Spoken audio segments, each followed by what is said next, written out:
kind of feels the hair go up on the back of his neck, and he's wondering what's going on here, and he's looking at this kid, and he realizes this kid has solid black eyes. Now, Harold is very frightened, and he's just thinking. He doesn't say anything. He's just thinking, how fast can I run away from this kid? And almost as if in an act of mind reading, this child immediately responds to him and says, now don't you run away from me. Entities, alien hybrids, perhaps some form of spirit seeking passage to another place? Or are they simply a modern urban legend born of the computer age? Across the world, there are a growing number of accounts of strange black-eyed children. They appear on doorsteps, at car windows, hotel rooms. Their skin is pale and their mannerisms odd. And they all have one consistent request. They want to be invited inside. Stay tuned. When we come back, we'll explore the mystery of the black-eyed children.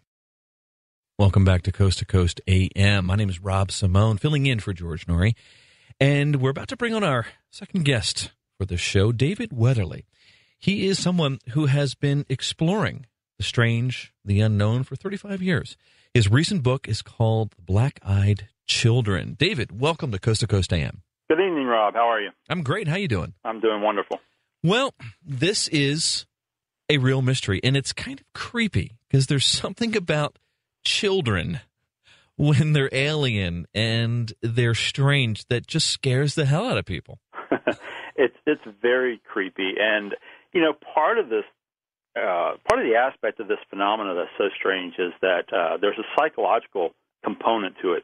Whenever you mix children in with the paranormal, it causes a great deal of unease with adults, and it's a hard thing for us to reconcile. It's one of the reasons that horror movies have been so effective utilizing children in the role of something evil or demonic. So how did you get started in this sort of niche area of ufology? The first time I heard about the black-eyed children was in the late 90s, and it was when a few stories showed up in the early days of the Internet. At the time, it was kind of interesting, but it was right on that borderline where it could be urban legend, and I thought, well, this is curious, but all of these stories are kind of anonymous, and I sort of filed it away for future reference. A few years later, I met a gentleman who basically broke down and told me his story, and it was just kind of mind-boggling at the time. He was sort of a John Wayne character, prison guard, martial artist, real no-nonsense character, didn't believe in anything connected to the paranormal and thought it was all a joke. But, he knew what I did, and I've learned over the years that when you have those people around you that can't leave the topic alone, it's often because they're hiding something or they've got something that they want to open up about. And that was the case with this gentleman. His name was Paul, and he caught me one day having lunch and just opened up and told me his story. And it was about an encounter with a pair of these black-eyed kids. And they literally terrified him. What happened? He just couldn't reconcile it. Well, what happened? Well, what happened to Paul was that he came home from work, and he was home alone. His wife and child were out of town. So he was kind of enjoying the time alone. He thought he was going to anyway. He's in his kitchen making a sandwich, and he hears this long knocking, just continuous knocking. And as many of us would do, it gave him pause. He started thinking, wow, is it someone knocking at the door? Is it some other sound? Why didn't they use the doorbell? All the logical things. Paul goes to the door. He opens his front door, and there's two kids standing on his steps. Their heads are sort of pointed down, looking at the ground. And they're in the 10-year-old range. And when Paul opens the door, they say, hey, we just thought we'd stop in for a bit. And, of course, Paul is like, I don't think so. I think you guys have the wrong house. But he's already a little bit uneasy, and he's not even sure why. So as the dialogue unfolds, these kids are basically insisting, well, we'll just come in for a little bit anyway. Just ask us in. Paul steps forward to get a better look at these kids because he's realizing they're not kids from his neighborhood. They're too old to be friends of his child. He wants to know what's going on here. When he moves forward, these kids look up and make eye contact with him. That's when he realizes their eyes are solid black. And we're not talking about just the pupil. The entire sclera is solid black. That's kind of enough to put Paul over the edge. He's gone from unease to, being really, really nervous. He slams the door on these kids and sort of leans against his door for a moment, walks across the room. He's pacing in the middle of his room, realizing that he's not just uneasy. He's actually really, really frightened. And he can't reconcile why. As he's trying to sort of shake that off, he looks up at his front door. It's one of those doors that is has a panes of glass around it in the frame. And peering through one of those panes of glass is the face of one of these black-eyed kids tapping at the window. And that image and that incident, it kind of pushed him over the edge. Paul ran into his bedroom. He retrieved his firearm. He came running back out. He told me that the only thing he could think of in those few seconds was that he wanted to terrify those kids the way they had frightened him. He yanked the door open, and there was nothing there. He searched his yard, the street, the driveway, everywhere. There was no sign of these kids anywhere. They had just vanished. Does that represent a typical encounter? It really does. In Paul's case, he saw a pair of children. The incidents usually range anywhere from 1 to 3 kids on average. But it has all of the common elements that we see in most of the cases. The solid black eyes, of course. There's a monotone speech that comes from these kids. It's almost, some people say it's almost droning. A lot of people feel that the children are attempting some type of mind control or hypnosis because they repeat the same phrases over and over and over again. And it's always a desire for something. It's always, invite me inside. Just ask me to come in. We're just kids. It won't take long. Very odd phrases. Their skin is usually described as being pale or pasty. Some people believe it looks artificial. And, of course, one of the startling elements, aside from the eyes, is the fact that these kids usually just vanish. Often the person will look away just for a few seconds, and when they turn back, these kids are gone. Now, your book, who's the publisher? Leprechaun Press. Okay, it's called The Black-Eyed Children. How many witnesses do you have in this book? Oh, gosh, I've got hundreds of cases in my files. Now, I don't know right off how many cases are in the book. The book is sort of structured so that it goes through a lot of the different phenomena that are associated with these kids that maybe can explain what they are, and the cases are ingrained in that. So, there's, for instance, a long chapter on the alien hybrid question, right? Which is probably the most popular theory to explain what these kids are. Yeah. Well, in all of the cases that you've researched, did you come across any that went a sort of above and beyond this very, sort of general discussion? Did any of them actually say something or do something that might give us an idea of who or what they are? There are unusual elements in some cases, but it usually doesn't come from the kids in terms of their language.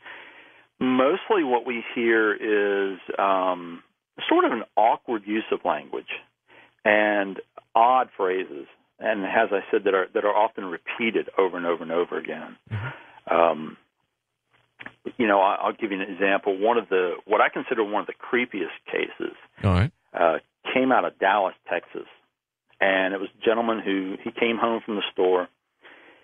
He walked up to his front door, had a couple of bags in his hand. He puts his hand on the door and opens the door and has it swinging open. He suddenly realizes that there's a kid standing on the ground by the steps. Now, he swears this kid wasn't there just, seconds ago, but it's almost as if this child just appeared.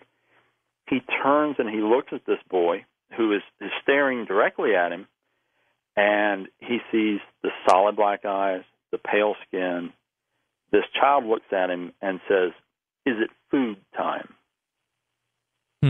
This gentleman's so stunned he can't even say anything. He's just sort of staring at this child. And, this child repeats the phrase, "I think it's food time. You should invite me inside." And, of course, we all know people just don't talk like that. So the other component of this case that's really fascinating is that it's one of the few accounts that, at least that I have found, where there was an animal present. And what happened was this gentleman had a 3-year-old pit bull that he had raised from a puppy.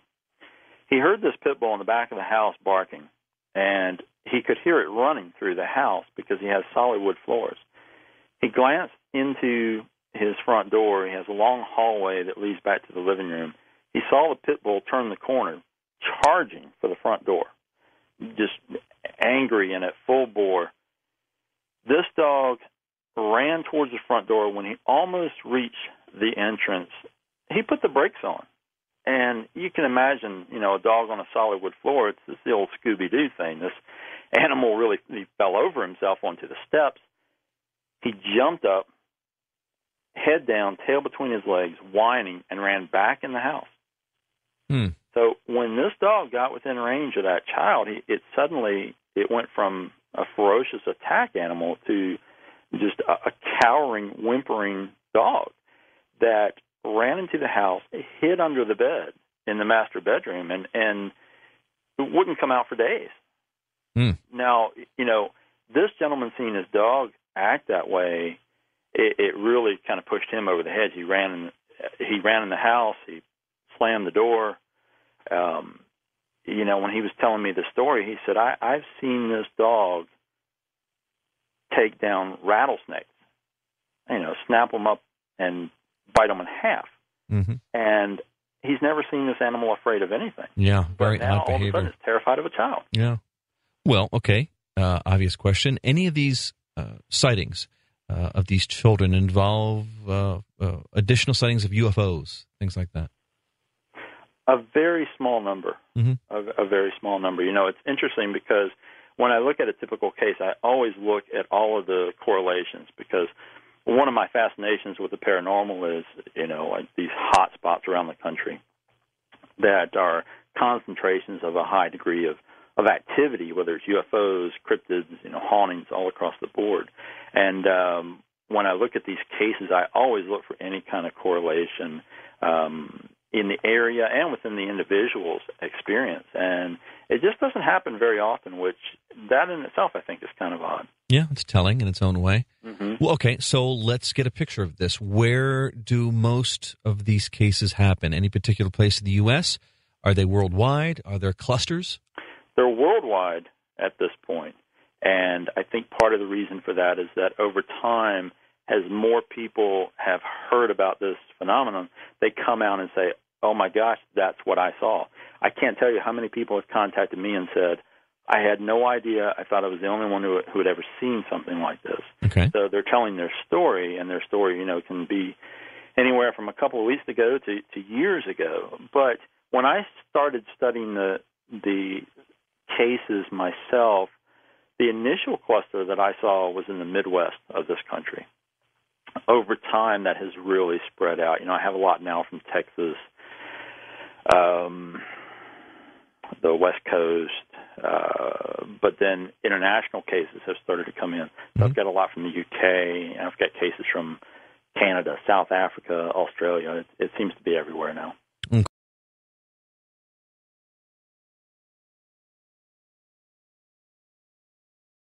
Think these black-eyed children are dangerous or has an evil agenda? Yes, I do. I think that they're sinister. Why? Because I have never heard an account that is a positive reflection or has positive results. The kind of feels the hair go up on the back of his neck, and he's wondering what's going on here, and he's looking at this kid, and he realizes this kid has solid black eyes. Now, Harold is very frightened, and he's just thinking. He doesn't say anything. He's just thinking, how fast can I run away from this kid? And almost as if in an act of mind reading, this child immediately responds to him and says, now don't you run away from me.